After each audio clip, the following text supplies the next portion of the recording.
Hey YouTube, this is Stephen Kramer with the Collector Store. I'm doing a follow-up video to the Battle Pack 2 box opening that I did. I actually got to play in one of our draft tournaments recently, and so I was showing a deck profile of the cards I chose during the draft, so you can kind of get an idea of some strategies for when you play your first Battle Pack 2 draft.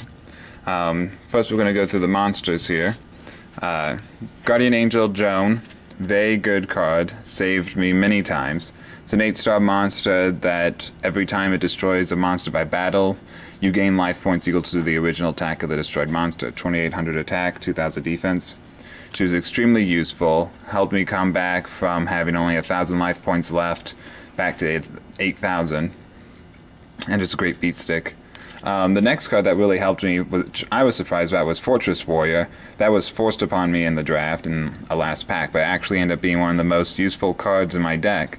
Because of Big Shield Gardner and my opponent setting other defense monsters, I could just attack with Fortress Warrior and take no battle damage from attacks involving the card. And then also once per turn, it can't be destroyed by battle. So really, if my opponent used piercing damage, anything like that, Fortress Warrior would save me. I never tributed for a tribute summon with him. I just used him to mostly attack into Big Shield Gardner, switch Gardner to attack position, and then attack over it with something else, such as Toon Gemini Elf, which again, powerful card, 1900 attack. I picked it as soon as I saw it. Yeah, there really wasn't much anything else good in the pack. But her effect is a little confusing. It cannot attack the turn it's summoned, and if Toon World is on the field and is destroyed, you destroy this card, and while you control Toon World, your opponent controls no Toon monsters, she can attack directly. She also has a nice hidden ability most people don't realize. When she inflicts battle damage to your opponent, discard one random card from your opponent's hand, 1900 attack, 900 defense. Most people assume that you have to have Toon World on the field to gain that effect, or even to summon her at all, but you don't. You get both of those even without Toon World. So she's actually a really great pick. One of the better 1900 attack monsters you can choose. Doom Caliber Knight, I would say, comes right after Toon Gemini Elf. There weren't that many effect monsters that I faced in the tournament that I was actually afraid of.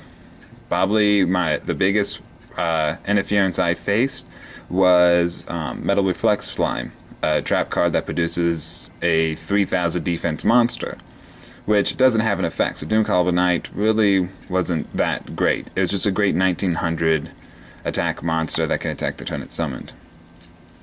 And I'll tell you how I got over that Metal Reflex Slime later on. The reason why it was so interfering is because I played Card D, and my opponent I was gonna deck out before my opponent was.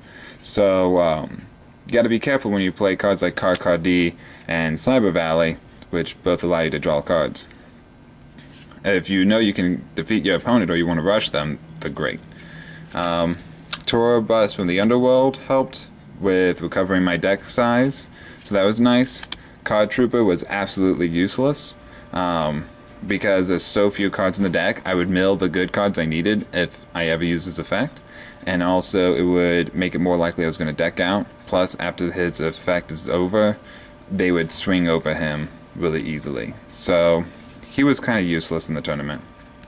Revival Jam was actually a little bit more useful than the Card Trooper. Revival Jam actually helped me win a game when I only had 2 cards left in the deck.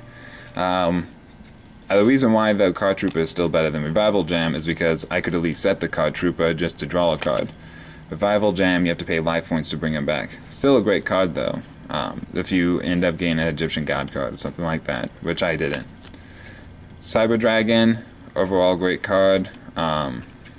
It's just, can't say enough good things about it.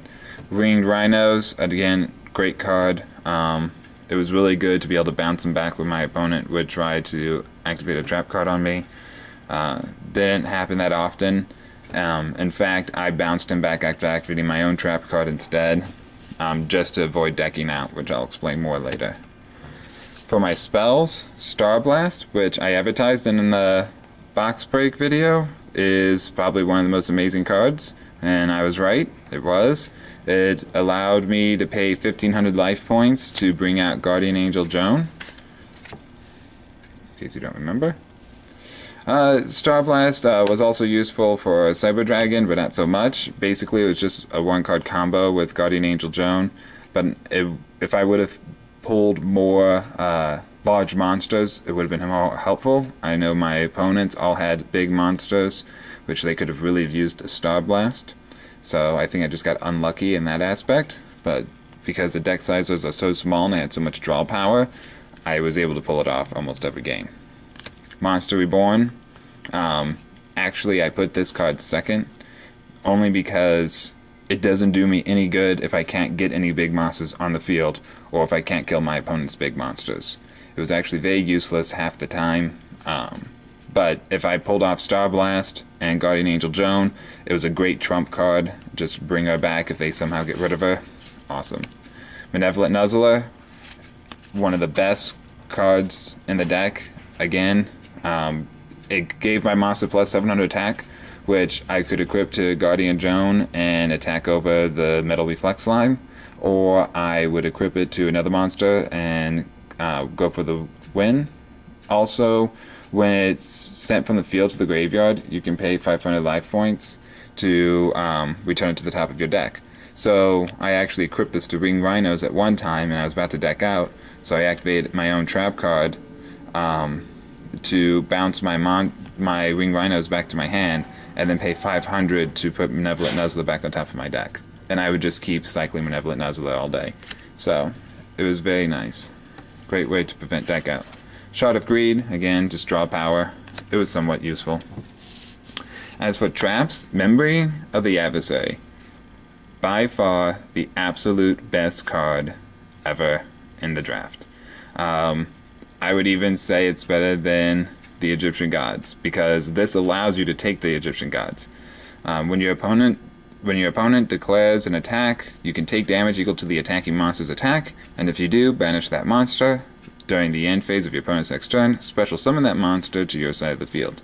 So my opponents would always attack me with these really huge monsters after struggling to get them out, and I would just do Memory of the Adversary and bring it back under my control, and I would control the rest of the game. They wouldn't have a way to kill their own monster. Then with Guardian Angel Joan, I also recovered all the life points anyway, so I really didn't care about life points throughout the entire tournament. This card, if you ever get a chance to pick it, pick this over Star Blast, because if your opponent summons the big monster, doesn't matter. You can just take control of it for the rest of the game. It's really awesome. Overworked saved me a lot. Whenever my opponents would spring traps that would increase the monster's attack more than mine and kill me, for instance, if I'm attacking them and they surprise me, or they attack me and try to win, I would just chain with Overworked. Or I would activate Overworked after the effect resolved, and just kill that monster. So, Embodiment, it probably would have been a lot better if I had more big tribute monsters, but with 1600 attack, 1800 defense, it was still pretty useful in times of need. And at one point I did need to tribute summon my Guardian Angel Joan, because Card Trooper milled the Star Blast, and I was actually able to do it all because of this, so that was nice. Reckless Greed is really decent, actually. This is actually really good in the game, but only if you activate one. The reason why is because you get to draw your 2 cards, so you're 2 turns ahead of your opponent, without the fear of decking out. So it's very versatile in the draft. Sinister Seeds, absolutely terrible. Never helped me at all throughout the entire tournament. I just set it to bluff more than half the time. It was forced upon me during the draft, so couldn't help it. But that was my experience. I ended up getting first place with this, so it was a pretty nice prize pool, and it was a great tournament. Faced a lot of good players. They were a lot of fun. It was really challenging of a game and it was just because of simple monsters and simple card effects, which normally wouldn't be a problem with the real format. But it was a lot of fun, so I recommend you guys play it. We do the collector store. We have those Battle Pack 2 boxes on sale for $54.95 still on our website, collectorstore.com. Remember the coupon code free ship. spend $100 or more, you get free shipping. So buy a box, draft it with your friends. It's just a great way to just enjoy an evening. Otherwise, find your local store, go to Battle Pack Tournament. A lot of fun. We actually are hosting them every Tuesday at 3:30 in St. Charles, Missouri. So if you're nearby, swing on by, sign up, $10 entry. Really awesome. Alright guys, have a good one. Bye.